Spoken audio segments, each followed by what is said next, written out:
নাইম ভাই, হেনা কোথায়? আমার সাথে অনেকের বিয়ে হয়েছে। না, আমি বিশ্বাস করি না। চাচা, আর হেনা কোথায়? চাচা হেনা কোথায় সম্প্রতি সামাজিক যোগাযোগ মাধ্যমে ব্যাপক আলোচিত সংলাপ। বাপ্পারাজের মুখের এই সংলাপ নিয়ে অনেক হাস্যরহস্য হয়েছে। অবশেষে হেনাকে খুঁজে পেলেন বাপ্পারাজ। দুজনের দেখা হলো টাঙ্গাইলে। আজ অভিনেতা নাইম তার নিজ বাড়ির টাঙ্গাইলের সাহেব বাড়িতে এক অনুষ্ঠানের আয়োজন করেছিলেন। সেখানে আমন্ত্রিত অতিথি ছিলেন বাপ্পারাজ সহ অনেকেই। এই সময় নাইমের সঙ্গে থাকা শাবনাজকে দেখে আবেগাপ্লুত হয়ে পড়েন বাপ্পারাজ। তাদের চোখের কোণে ঝরে আনন্দ অশ্রু। এরপর চলে নানা রসিকতা। এক পর্যায়ে নাইমকে বাপ্পারাজ জিজ্ঞেস করেন, নাইম ভাই, হেনা কোথায়? নাইমের উত্তর, হেনার তো আমার সঙ্গে অনেক আগে বিয়ে হয়ে গেছে।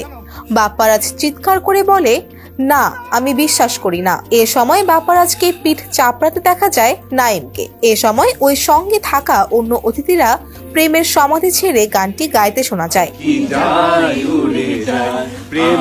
দুপুরে চলে খাওয়া দাওয়ার পর্ব। এ সময় চিত্রনায়ক ওমর সানি, সঙ্গীত পরিচালক ইমন সাহা, ফ্যাশন ডিজাইনার বিপ্লব সাহা, সঙ্গীত শিল্পী ডিটি আনোয়ার, সোমনুর মনির, কোনাল সহ সঙ্গীত অঙ্গনের অনেকেই উপস্থিত ছিলেন। বিকেল অবধি চলে আড্ডা। 1996 সালে মুক্তি পাওয়া প্রেমের সমাধি সিনেমায় সংলাপটি ছিল।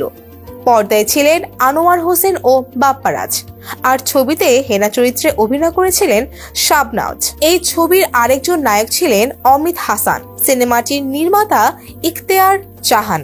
আর ছবির কাহিনী, সংলাপ ও চিত্রনাট্য করেছেন দেলোয়ার হোসেন ঝন্টু। সিনেমার এক পর্যায়ে দেখা যায় কবুল দীর্ঘদিন পর বাড়ি ফিরে তার প্রেমিকা হেনার বাড়ি সাজানো দেখতে পান। তিনি হেনার বাবাকে জিজ্ঞেস করেন, চাচা, বাড়িঘর এত সাজানো কেন? আর হেনা কোথায়? চাচা কথা বলছেন না কেন? চুপ করে আছেন কেন?